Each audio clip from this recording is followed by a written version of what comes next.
less than 50% of Americans today belong to a church. Now, that doesn't mean they actually attend, it just means they belong. I grew up in New England where everybody I knew was Roman Catholic, but nobody I knew ever went. So less than 50% of Americans belong to a church. Now, that could be a gospel-centered, a gospel preaching church.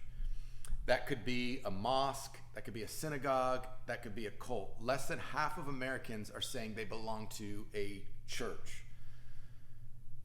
The most recent stat I read is that 60% of Americans are now saying that they will never go to a church service, a Sunday morning gathering, even if they're invited.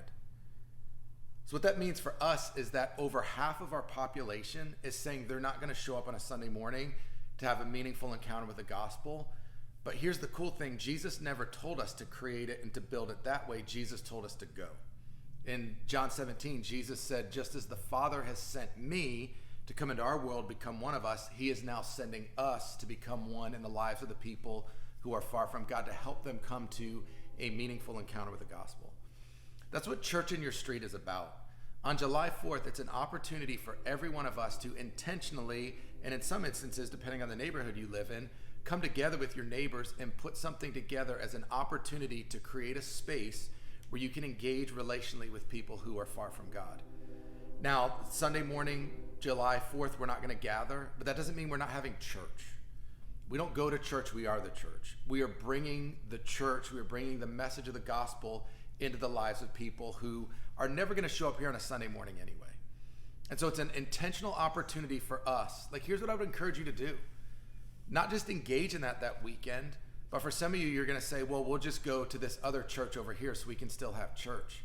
And if that's where you're at, you're completely missing the point of what this is about.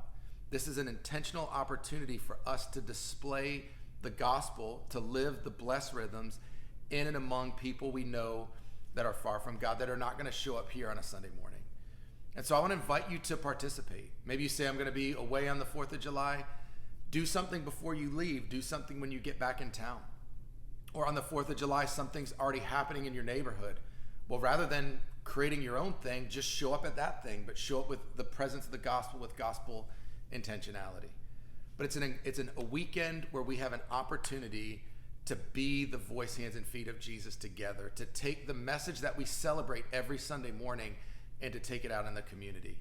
So I want to invite you to participate. If you want to know more, you can go to our website, generationchurch.org/street, and you can get some resources there.